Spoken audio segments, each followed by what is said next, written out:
Hi guys, it's Sam and welcome to today's video. So today I thought I would just bring you along on my winter morning routine and show you what I get up to with the horses every day of a morning. If you're wondering why he's not talking to me, I have a new selfie stick and that was Hope snorting at it.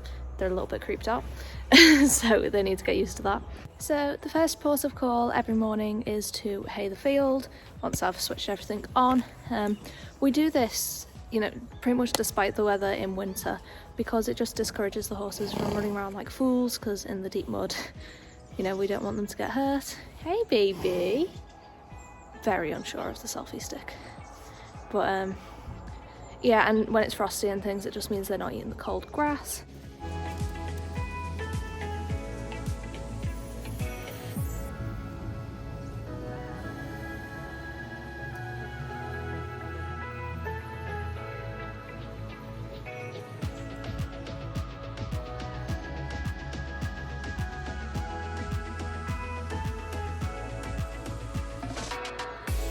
So now that the field is all hayed, I need to make sure that Philly and Jem are ready to go out. It's only really these two that I need to faff around with of the morning. Philly gets a bit of mud rash. Is this going to adjust? Oh yeah, I'm impressed. Please excuse the state of this room. Yeah, Philly gets a little bit of mud rash. So she just needs her cream on. And Jem has front shoes. Jem has front shoes, and with the snow in the field, it's just been packing into her shoes a bit and giving her like ice high heels, which is not ideal. So I'm gonna oil her feet just to make sure that no ice sticks in there. So yeah, I'm gonna do that. So with Philly, who is hiding in the doorway, first thing I do is just flick off any bits of mud that might be on there. She actually looks really quite good today, but I'm just gonna make sure that there's no mud left on her legs.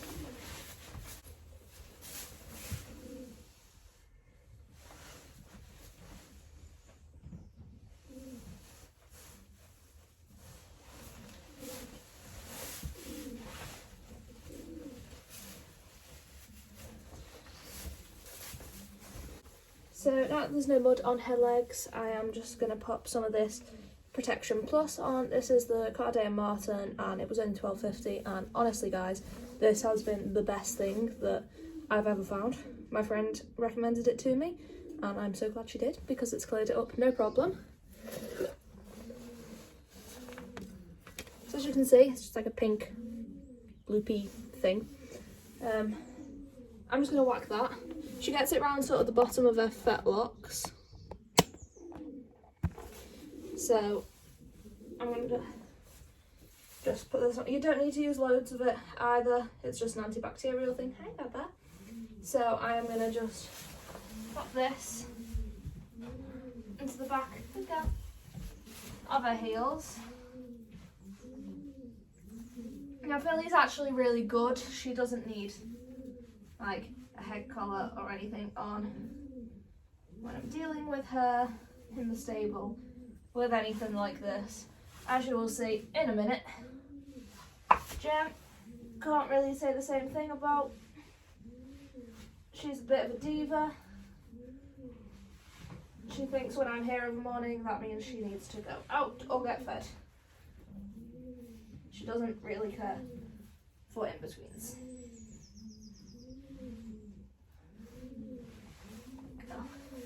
So just make sure to focus this on any areas that feel a little bit scabby.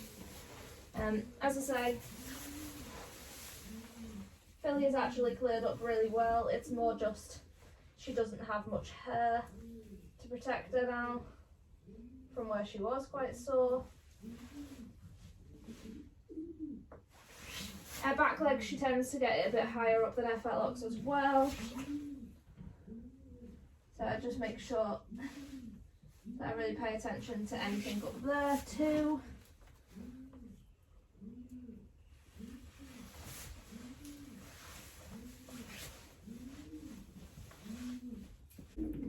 So after Philly has had her Protection Plus on, she then just has a load of Sudocrem literally lathered on top of it. And I mean lathered, like I go through so much of this stuff. This is a new tub. I have a huge tub as well, but I thought I'd get through the little ones first. Yeah, so she just has a load of this lathered on top just to stop the mud getting through. And I don't just put this on the scabby bits, I'll put this right round their fetlocks and sort of going halfway up her leg. As I say, just to make sure that everything's all good and there's no mud getting to her skin.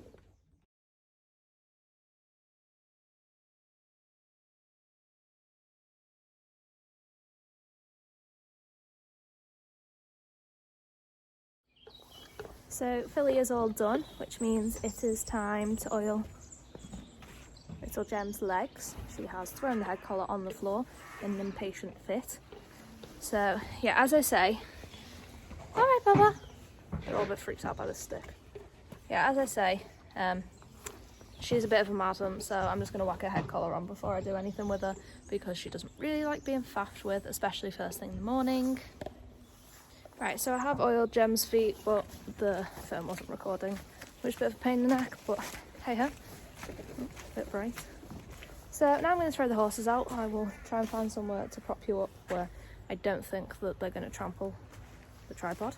We do tend to just leave their turnout rugs on overnight, especially if they're wet, because it just means that they dry off better. So, you know, no faffing around with rug changes or anything first thing in the morning. I don't know. I might swap back to swapping them in stable rugs, but I don't know. We will see. For now, they stay in their turnouts.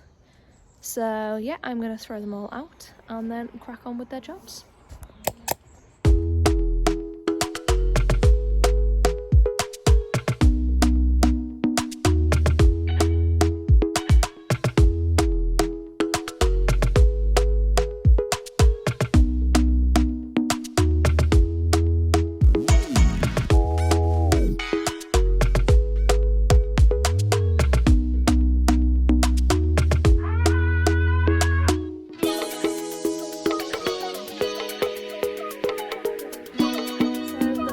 Are all out and they were actually really good, which I'm surprised about because I usually have a bit of a fight when it's slippy. But yeah, horses are all out. I am now going to crack on with mucking out. I'm not going to show you me mucking out every single stable because nobody wants to see that. That's really boring. And, you know, 6 stables mucked out, you get the gist. So yeah, but before I muck out, I'm going to make a cup of tea because I'm gasping and it's cold.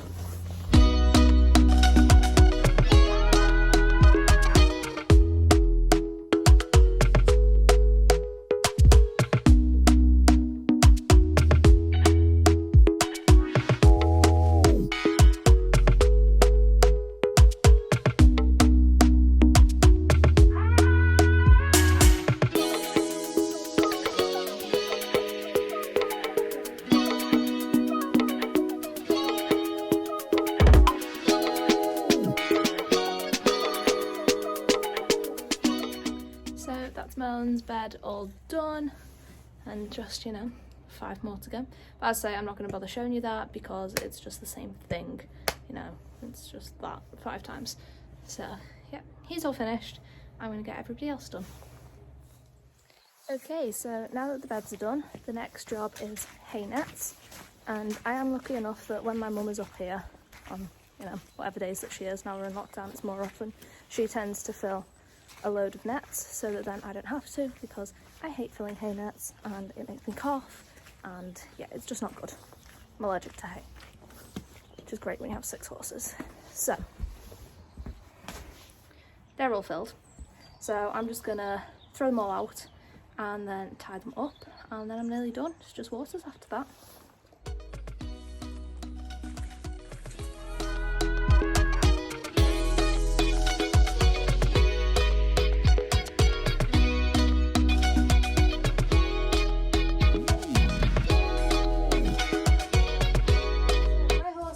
All get fed ad-lib hay, so they get 2 nets a night, and as you can see that means that they still have some left. It's just what I believe in, you know, horses should have constant forage. I don't believe in restricting it no matter what their weight, so yeah, just my opinion, don't come at me for it. But yeah, so they all get their 2 nets, and as I say, it means that they always have a little bit left the next morning, and our hay supply is really good, so it's nice quality.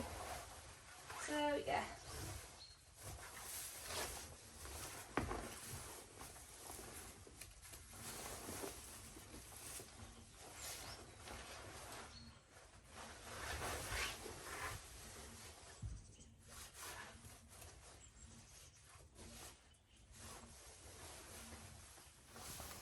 Now the only exception to the 2 nets thing, kind of, is Gem, and that's because she's a big pig. So, in Gem's now, Gem gets 1 hay net hung up here. So I'll just take this one down. She just has hooks up on the ceiling. So she gets 1 sort of normal sized hay net like that. 1 second. So yeah, as I say, Gem just gets her net hung up there, and she doesn't tend to knock it off or anything. And then if I just spin you around, she also gets a net tipped on the floor, and then I'll just use some of that to fill up her hay. So the reason that Gem is the exception to the just having 2 hay nets tied in a ring, you know, like is sort of normal, is because given half the chance she will gorge herself into a coma. So having the net sort of just, can you see? Yeah, free hanging like in the middle of the stable means it's a little bit more difficult for her to get it out. And that's also why she also has a pile, because I don't want us to just, you know, have to work for it. And a hay ball, she just loves it. So it slows her down a bit, and she does opt for the hay ball over the pile or the net. I don't know why, she just quite likes it. So yeah, that is why Gem doesn't get just nets on a ring. Also, when she had 2 nets tied to a ring, she pulled the ring out of the wall. So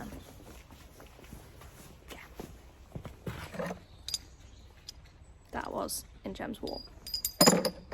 So I didn't see much point in putting it back up if she's just going to pull it down again.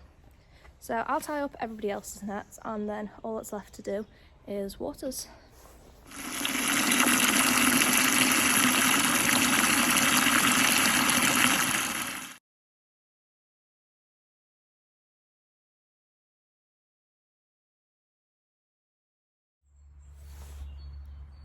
Right guys, so now that I've tied up the hay nets, filled all the waters and scrubbed their feed bowls, that is pretty much it for my morning routine. I've also filled the water bucket ready to soak their feed later.